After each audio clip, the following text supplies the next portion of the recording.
ನಾನು R A Gadkari ಸರ್ಕಾರಿ ಅಭಿಯೋಜಕರು 1ನೇ ಅಧಿಕ ಜಿಲ್ಲಾ ಮತ್ತು ಸತ್ರ ನ್ಯಾಯಾಲಯ ಬೆಳಗಾವಿ ಇಲ್ಲಿ ನಾನು ಸರ್ಕಾರಿ ಅಭಿಯೋಜಕ ಅಂತ ಕರ್ತವ್ಯ ನಿರ್ವಹಿಸುತ್ತೇನೆ।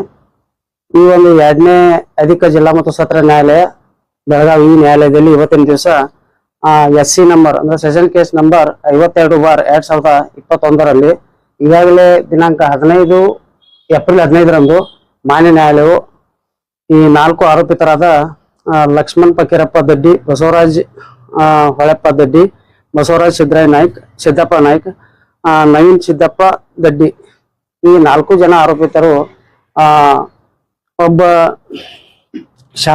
ಶಹಬಾಜ್ ಅಂತ ಆತನ ಕೊಲೆ ಪ್ರಕರಣದಲ್ಲಿ ಮತ್ತು ಇನ್ನೂ ಒಂದಿಬ್ಬರಿಗೆ ಅವರು ಹಲ್ಲೆ ಮಾಡಿ ಮಾರಣಾಂತಿಕ ಹಲ್ಲೆ ಮಾಡಿದ್ರು, ಆಮ್ಯಾಗ ಈ ಅವರ ಕೊಲೆಗೆ ಪ್ರಯತ್ನ ಮಾಡಿದ್ರು। ಈ ಎಲ್ಲಾ ಅಂಶಗಳ ಮೇಲೆ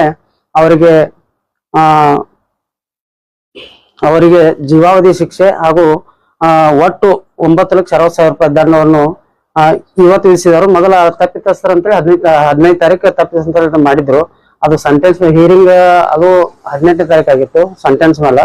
ಇವತ್ತು ಸೆಂಟೆನ್ಸ್ ಪಾಸ್ ಆಯ್ತು। ಅದರ ಪ್ರಕಾರ ಈ ತರ ಮಾಡಿದರು। ಈ ಕೇಸಿನ ಫ್ಯಾಕ್ಟ್ಸ್ ಅಂದ್ರ ದಿನಾಂಕ 25/10/2020ರಂದು ನೆಹರು ನಗರದ ಮಾಸ್ಟರ್ ಶೆಫ್ ಹೋಟೆಲ್ನಲ್ಲಿ ಒಬ್ಬ ಇಲಿಯಾಸ್ ಅನ್ನುವಂತ ಈ ಮೃತನ ಗೆಳೆಯ ಅವನ ಬರ್ತ್ಡೇ ಇತ್ತು। ಅವಾಗ ಬರ್ತ್ಡೇ ಆಚರಿಸಿ ಈ ಕಂಪ್ಲೇಂಟ್ ಕೊಟ್ಟ ಅರಾಪತ್ ಮತ್ತು ಶಹಬಾದ್, ಈ ಮೃತ ಶಹಬಾದ್ ಇವರು ಮೋಟರ್ ಸೈಕಲ್ ಮೇಲೆ ಶಿವಬಸವ ನಗರ ಕಡೆ ಬರ್ತಿರ್ತಾರೆ। ಬರುವಾಗ ಅವಾಗ ಅರಾಪತ್ ಗಾಡಿ ನಡೆಸ್ತಿರ್ತಾನ, ಮೃತ ಶಹಬಾದ್ ಇವನು ಹಿಂದೆ ಕೂತಿರ್ತಾನೋ। ಅವಾಗ ಹಿಂದಿನಿಂದ ಒಂದು ಟಾಟಾ ಸುಮೋ ಬಂದು ಬಿಳಿ ಬಣ್ಣ ಟಾಟಾ ಸುಮೋ ಬಂದು ಅವ್ರಿಗೆ ಟಚ್ ಮಾಡ್ತೈತಿ। ಟಚ್ ಮಾಡಿದಾಗ ಅವ್ರು ಬೀಳ್ತಾರೋ, ಬಿದ್ದ ತಕ್ಷಣ ಈ ಶಹಬಾದ್ ಗಾಡಿಯಾಗಿನವ್ರು ಬೆನ್ನ ಹತ್ತಾರ। ಆಮೇಲೆ ಹಿಂದಿಂದ ಒಂದು ಕರಿಜ್ಮಾ ಮೋಟರ್ ಸೈಕಲ್ ಬರ್ತೈತಿ, ಹತ್ತಿರದಿಂದ ಇಬ್ರು ಬಂದು ಅವರು ಬೆನ್ನ ಹತ್ತಾರ। ಅವ್ನು ಓಡಿ ಹೋಗಿ ಒಬ್ಬ ರಿಟೈರ್ಡ್ DSP ಎಲಿಗಾರ್ ಅಂತೇಳಿ ಪಾಂಡುರಂಗ್ ಎಲಿಗಾರ್ ಅವ್ರ ಮನೆಯೊಳಗ ಹೋಗ್ತಾನೋ। ಅದು ರಾತ್ರಿ 11 ಗಂಟೆ ಸುಮಾರು ಅವ್ನು ತನ್ನ ಪ್ರಾಣ ಉಳಿಸ್ಕೊಳ್ಳೋ ಹೋಗ್ತಾನೋ। ಅವಾಗ ಈ ಆರೋಪಿತರು ಅವ್ನ ಕಡಿವಿ ಮಾರ್ಕಾಸದಿಂದ ಹೊಡೆದು ಕೊಲೆ ಮಾಡ್ತಾರೋ। ಈ ಒಂದು ಆಮ್ಯಾಗ ಈ ಅರಾಪತ್ಗೂ ಇಂಜುರಿ ಮಾಡಿರ್ತಾರೋ। ಈ ಒಂದು ಕೃತ್ಯವನ್ನು ಸಾಬೀತುಪಡಿಸಲು ಒಟ್ಟು 30 ಸಾಕ್ಷಿದಾರರನ್ನು ವಿಚಾರಣೆಗೊಳಪಡಿಸಲಾಗಿತ್ತು ಹಾಗೂ 128ಕ್ಕೂ ಹೆಚ್ಚು ದಾಖಲೆಗಳನ್ನು ಅಭಿಯೋಜನೆ ಪರವಾಗಿ ಮಾನ್ಯ ನ್ಯಾಯಾಲಯದಲ್ಲಿ ಮುಂದೆ ಹಾಜರುಪಡಿಸಿ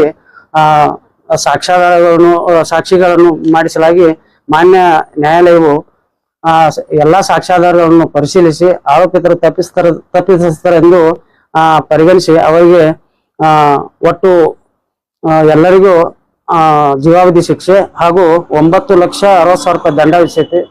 ಆ ದಂಡದಲ್ಲಿ 8 ಲಕ್ಷ ರೂಪಾಯಿ ಈ ಮೃತನ ತಂದೆ ತಾಯಿ ಕೊಡ್ಬೇಕು, ಆಮೇಲೆ 1,60,000 ರೂಪಾಯಿ ಹಣವನ್ನ ಈ ಕಂಪ್ಲೇಂಟ್ ಕೊಟ್ಟ ಅಂದ್ರೆ ಫಿರ್ಯಾದಿದಾರನಾದ ಅರಾಪತಿಗೆ ಕೊಡ್ಬೇಕು ಅಂತ ಇವತ್ತಿನ ದಿವಸ ಆದೇಶ ಮಾಡಿದ್ದಾರೆ।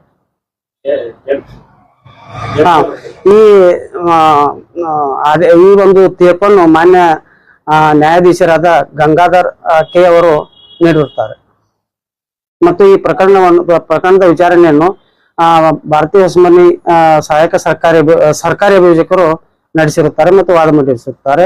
ಇವತ್ತಿನ ದಿವಸ ನನಗೆ ಅವರು ರಜೆ ಇದ್ದ ಕಾರಣ ನನಗೆ ಚಾರ್ಜ್ ಇತ್ತು, ಅದ್ರ ಸಲುವಾಗಿ ಇದರಿಂದ ನಾನು ತಮ್ಮ ಮುಂದೆ ಹೇಳಿಕೆ ನೀಡಕ್ಕೆ